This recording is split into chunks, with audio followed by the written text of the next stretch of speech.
Vinyl community, I'm back to do a recent vinyl finds video, and this time it's gonna be all psych, prog, heavy rock, heavy blues. You know the deal, the sort of the stuff that I collect and that you are used to me showing showing you, but no jazz. So it's just the sort of the rock stuff in my collection. So cue music.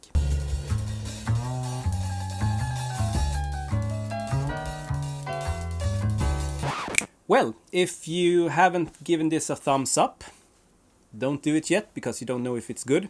Save that to last. But you know that I give you high quality content. So if you haven't subscribed, please do right now so you don't miss any of my fantastic videos that I provide to the sort of music and vinyl world out there. Do that now. Yeah. I want to start by showing you one record that I showed in a recent video. My biggest want, and the one that I could afford now when I sold the Warm Sound record. And it's the find of the year, the find of the century, I don't know. This is Comus First Utterance 1971. Original UK press in pretty nice condition. There's the orange Dawn label there. I'm still, my mind is blown, like really. I can't really grasp that this is in my collection, and I'm super happy with that. I saved my money and bought this without the lyrics sheet. I got it for half the price it goes for otherwise, so I'm pretty happy with that. I'm still gonna look for the lyrics sheet, but I'm in no hurry. Great one. Okay, so moving on. This is The Greatest Show on Earth. The Going's Easy. The Going's Easy. Yeah, that's how you pronounce that. Exactly how you pronounce that. This is a first UK press of this. The Greatest Show on Earth released 2 records when they were active. This is the second one. The first one I think is called Horizons, and it has a fantastic cover where there's a huge eye. On the front cover. I've been looking for that for so long, and I've never found a copy that I could that I thought was worth the sort of the money. When I found this for a great steal. And how do you know that this is first press? Well, on the Harvest label and without the boxed EMI logo.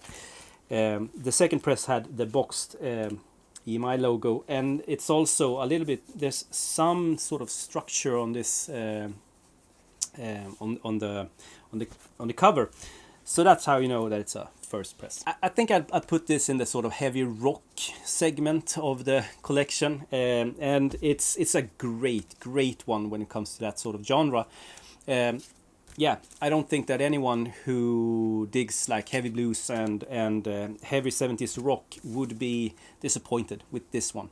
So check it out. Okay, so there's a guy that I know. His name is Frederick. He looks like this. Not only is he one of the most knowledgeable when it comes to music that I know, he's also a bass player in a heavy metal band.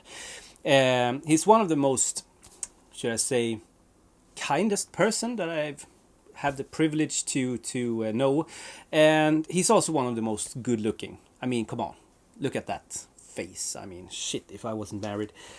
He contacted me and said that he had a record that he wanted to send me, so he gifted me this, and that's just one of the things that makes me love him even more. So this is Umbra. 2019 this was released. It's a 2 LP set. It's limited to 500 copies. This is number 139. And before I continue, don't sleep on this one. Please pick a copy up, because this was recorded between 1975 and 79, I think. So this is that sort of traditional folky sort of Swedish prog that we all know and love. But it wasn't released until 2019, which is just a mind bender of a yeah, it's a little bit symphonic. It reminds me a little bit of Kebnekaise. So if you're into that sort of stuff, check it out, and please check it out. Thank you so much, Frederick. You know. I mean, I'm married, but you know. I don't have much psychedelic soul. But when I saw this, because I've read about this and it's been on my sort of to buy list, I got it right away. This is the Rotary Connection Aladdin. And I've seen it in a book about psychedelic music called Psychedelia by Richard Morton Jack, I think. And it's a fantastic sort of soulful psychedelic record on chess. This was released in 1968, and this is the first German press from that same year. Unfortunately, it's sort of hit and run patched work backside.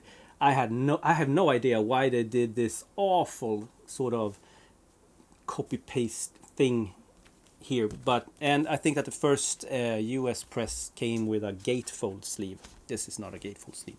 Music, fantastic. Psychedelic soul. Okay, 1966 this was released, and this is the Booker T and the MGs. I think that they did a name for themselves with the first record a couple of years before this called Green Onion, but I can be mistaken. Booker T, Al Jackson, Dr. Dunn, and Steve Cropper. This is a great record. I mean, it's yeah. I need more Booker T and MGs in my collection, and I bought this from a pile of records from a collection that I got. This is on Stax, the first press, 1966. Really happy to score this. When you start to collect or at least research the tax scam labels that were out there in the sort of 60s and 70s, I don't know if they still do them, but in the 60s, 70s, you are in for a treat. And I just began to sort of touch the surface of this sort of world of tax scam records. A lot of them are so bad that it's not worth even getting close to them, but there are records out there, tax scam records, that is just to die for. And one of them, in my opinion, is this Debbie the Armit. I don't know how to pronounce that. This is a tax scam label, and tax scam label is they like sort of invented a label where they could like deduct all the sort of the taxes and from another label. Don't take it. I mean, I don't know everything about this, so I'm not an expert. Definitely not. This is on Robert Records, and I just think that they made this record, and then just the company just went bankrupt or something like that, and they could scam the IRS for the tax. Something like that. There's a bunch of these records, and I have a few tax scam records. This is a singer-songwriter record, which is just fantastic. And Debbie the Armit, this girl here, she has a very sort of high-pitched voice, and her delivery is so honest and really fantastic. But she sings exactly the same way on both sides. So if you listen to it all the way through, you'll get a little bit tired of her voice. There she is on the back side also. Now, the story goes that this isn't Debbie at all. This is just a photo of a girl having something to put on a record sleeve. I mean, this is a tax scam record. They weren't out to make any money of this. They only needed a product so they could do the sort of the tax scam. So the story is that this is not the girl who sings on the record. The story goes that they probably got a bunch. I mean, record companies get a bunch of demos sent to them, so they just took one of those sort of demos of a girl sending in a tape, and they put that on a record, sending out the product, and the bankrupt the company. Tax scam. No one knows about where she went, and she didn't do anything more that we know of, at least. And great songs. The record is called Listen to Me, and it was released in 1977. So if you have more suggestions of tax scam records, please let me know in the comments below. I would love to collect even more of these sort of obscure nuggets, really. So in 1969 there weren't a shortage of good records, were there? But this one is one of the records that I think that most of you don't know about. I had no idea about this. This is Crazy Elephant, self-titled record, 1969 on Bell Records. And what this is, if I have to sort of put a label on it, is a pop psych record. It has those sort of psychedelic ingredients that we are used to with fussed out guitars and stuff like that. They do a fantastic version of Respect, the Otis Redding song, or Aretha Franklin made famous by, and so forth. But there are also self-penned tracks that is superb. It's not a masterpiece, not at all, but it's. I mean, if you find this for a I don't know, 15 or 25 euro, somewhere along that line, I think it's a pretty nice record to add to your collection, and I mean, they're one of those sort of semi-obscure records that I had no idea about. Checked it out, sounded terrific, really cool. Yeah. One of those records. I continue to go down the sort of private pressed rabbit hole. I think that collecting records now, it's one of those sort of it gives me the most joy in my tummy, if you know what I mean, because it's so unpredictable. The sort of the private pressed, and most of them. I mean, we live in the sort of the internet world nowadays. You can check it out and sample way before you buy it. So you just have to buy the sort of the really good stuff. And some of them are dirt expensive. We all know that, but some of them doesn't cost much, but they sound great, like this one. This is Peter Spencer, Paradise Loft, original regular records, private pressed white label, released in 1982. It's a singer-songwriter record, a lot of guitar. In 1982, this is fantastic production. You can hear his voice and the guitar as he's standing in the sort of your living room. Great, and strong songs. Strong songs. I mean, it's not the best private pressed record you'll ever hear, but you can get this for like 7-8 euro, maybe up to 15 euro if you live here in Europe, because it's a US record. But it's so damn worth it, because I don't know how many were pressed. Couldn't be that many. And it's in great condition, great songs, great production. It's everything. It ticks off everything from my collecting sort of list. So Peter Spencer, highly recommended. Okay, I'm going to show you two reissues now. I got this in these two, among other records, in a trade I did with a really cool guy here in Sweden. And one is good, and the other one is a freaking masterpiece, in my opinion. I'm dying to get a original press of it. This is the good one. This is Sagittarius Present Tense. And this is a pop psych record all the way through. It's a rare one if you are after a original press. And this is a 90s repress of this. Sounds okay, but the masterpiece is this one, and it's one of the best psych records I've ever heard.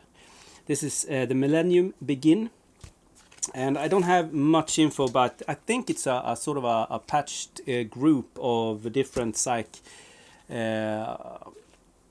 members. I think they only released this, and our original press of this is expensive, but I don't care. I'm gonna try my absolute best to find a copy of that. This is, I mean, listen to the first 3 songs of this. It's insane. It's pop psych. It's maybe even boundary of just pop. If it wasn't a 60s record, maybe it wouldn't have the sort of the psych stamp on it. But it's so strong and catchy songs. Yeah, check it out. This is the recommendation of today. Check this out.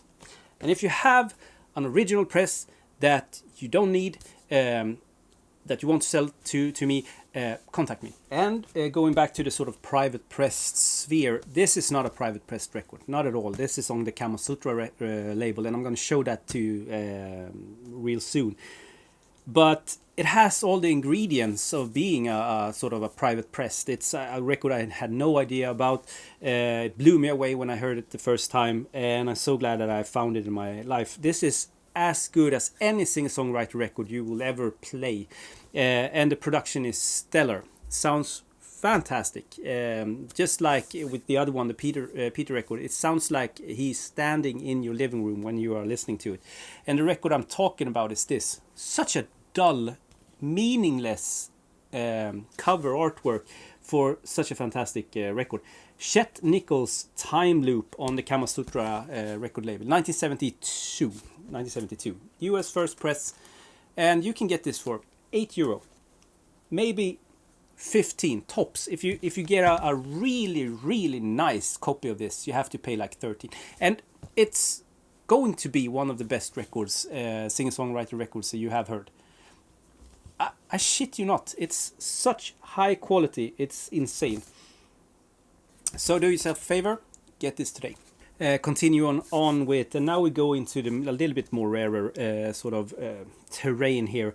There's an Icelandic band called Trubrot, looks like this. And I have these two by Trubrot. I still don't lack the first one that they released. I think they are great. They are progressive, poppy sort of records. One of them is called, one of the members is called Magnus, and he released a solo record in 1973 called Clockwork Cosmic Spirits, and here it is. This was recorded at Abbey Road Studios, if I did my research correct. It's on almost like a private pressed label. I think pressed and released in Iceland, but recorded in the UK. And it's said to include as background vocals Sandy Denny and Linda Thompson, famous for in the folk circuit on this in this type period, and today also. 1973, and this is, I wouldn't say it's a fantastic record. It's a good, solid sort of pop folk splash of Psych kind of record. Definitely one that you should check out if you're interested in that sort of obscure European progressive sort of music from this time period. It's a nice one to get. Here's the original inner sleeve, and yeah, I showed you the label. Yeah, not for everyone, and it's not like a masterpiece at all, but recommended definitely. It's a fun record to have in the collection, and it's not. You can find it pretty cheap, like maybe 30-40 euros, something like that. So yeah, members from Trubrot playing on it. Okay, so the next one is the debut record for Mr. Fox. This was a folk record released in 1970. This is the reissue from 73 on Transatlantic Records, and the record looks like this. Mr. Fox is a folk duo, to be fair, compiled of Bob and Carol Pegg. I think that they were supposed to be in a band called Steely Span, but I'm not 100% sure. They came in the same time period as Incredible String Band and those kind of folk groups. But this definitely has its own sort of voice. The cover artwork, it almost looks like a heavy metal a record or something like that, and I assure you it's nothing of its kind. This is traditional folk rock at its finest, and compared to other bands from this time period, none of the songs are traditional folk songs. They are self-penned by especially Bob Pegg, and there's the Transatlantic record label. You can see that this is the second press from 73 because they started with this in 1973. It was another label before that. Mr. Fox released 2 records, this one and another one that I'm looking for. Unfortunately they were married, but they divorced, so Mr. Fox was no more. Peg, the guy, continued to do records with I think the producer from this record, and Carol, she actually made a solo record in 1973. This is from 1970, so 1973, which is really hard to get your hands on. It's one that I have on my want list, which is really good also. But this is, if you like that sort of UK folk sound, this is a must-have. One of the best ones, I should say. So, moving from UK folk to the US folk circuit, this is in 1967 on Vanguard. Steve Gillette or Gillette or whatever he's called. I don't know how to pronounce that. I bought this on a hunch. It's not expensive at all, but it's great. His warm, sort of almost Lee Hazelwood-esque voice is just perfect for this record. Most of the songs are self-penned by Steve. Yeah, just a solid US folk record all the way through. Sometimes when you buy records, it isn't what you expected it to be. Now, I have to say that I have had a lot of luck when it comes to wrongly graded records. Something is graded like a VG copy, but it turns out to be a near mint. And I've had a lot of luck when it comes to that. I bought 3 records from an Italian guy, and he had this for sale, and I asked him if he could do it for like this price, and he said okay. I saw that it was really like in bad shape, but I thought like maybe I have some luck with this, like I had in the past. It turned out that I didn't, and it's even worse than it was described. So I just wanted to show you that sometimes just doesn't go as planned. Palepoli by Osana. This is Italian prog at its finest. It's been on my want list forever and ever and ever and ever. One of the best Italian prog records, really. And it's a hard one to find, and it's expensive if you find it. And obviously I've got it for a great price, but that doesn't matter when you can't play it, does it? So I don't know what to do with it. Right now it's just a sort of a mantelpiece. It's so crackly that it's unplayable, unfortunately. And I'm not gonna go through the hassle of sending it back and stuff like that. I did a deal for the 3 records, and I don't know where to start. So this is a pretty valuable lesson, I should say, to not just blindly count that every time you'll be the luckiest sort of collector in the world. The next one is a classic. I have this, but a reissue, and when I found this first UK press, I couldn't pass on it because the sleeve is in really bad shape, but the vinyl was in great shape. So took a chance on it, and this paid off. This is Truth by Jeff Beck, 1968. First UK press, maybe a second one, because I don't think that the price code on the label is the first, maybe a second press, but still 1968. Great. I mean, one of the sort of the classics, isn't it? And when I listen to this now, because it's like listening to it for the first time when you play a original press in great condition, it's sonically a great recorded record, and strikes me a little bit how much Jeff Beck is like taking a step back on this and letting his other members, team members, get their fair share in the sun, so to speak. And I can't say that I like Rod Stewart. I can't say that I don't like Rod Stewart. And there are some songs in sort of start of his career that I think is good. But he does a damn fine job on this one. He sings his heart out. I have nothing to complain with the sort of the vocal delivery. So yeah, I'm glad to have it in my collection now. And I think saving the best for last. No, I started with the best one, obviously, but saving the one of the best for last. I managed to find a huge want list item. This is Frumpy, the second record that they released, German krautrock record on Philips. This is the true first press because it's the black version. They released this as sort of cool multicolored editions, one red and one blue and green, I think, something like that. And this is back in 1971. So yeah, there's Inga there, and this is sort of a six-fold thing. So the reason I could pick this up, or I picked this up, is because the cover isn't intact. So the cover isn't holding on, but all of the sheets are there, and the record is in fantastic condition, so it sounds great. And I have to have it in this, it's die cut, so I put it in this sort of cardboard thing here, but I got it for a fraction of what this goes for, just because that the cover isn't holding each other anymore. But other than that, it's in great shape, and I'm so glad to finally add this to the collection. Frumpy with their 3 records. The last one is just so.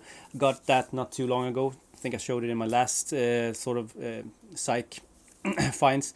But the first one I've had for 10 years or something like that now. And it's one of the best sort of heavy rock based krautrock bands out there, and Inga Rumpf's voice is, as you know, fantastic.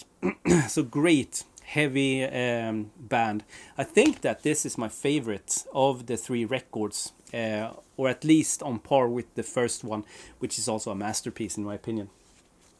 So yeah, hope you dug that. Please leave me comments if you have any, subscribe if you haven't, and now it's time to hit that sort of the thumbs up, because if you have seen this, you are a hero. This is a long ass video, and you enjoyed it. I bet you do. You're sitting there and watching this, so I urge you to hit that thumbs up, because if you do, the YouTube algorithm will shoot this off to even more people, and I can be known in the world. This is one step to world domination, isn't it? I'm taking over the world now. So yeah, thank you so much for watching, obviously, and I'll talk to you in my next video. Have a great day, everyone. Bye.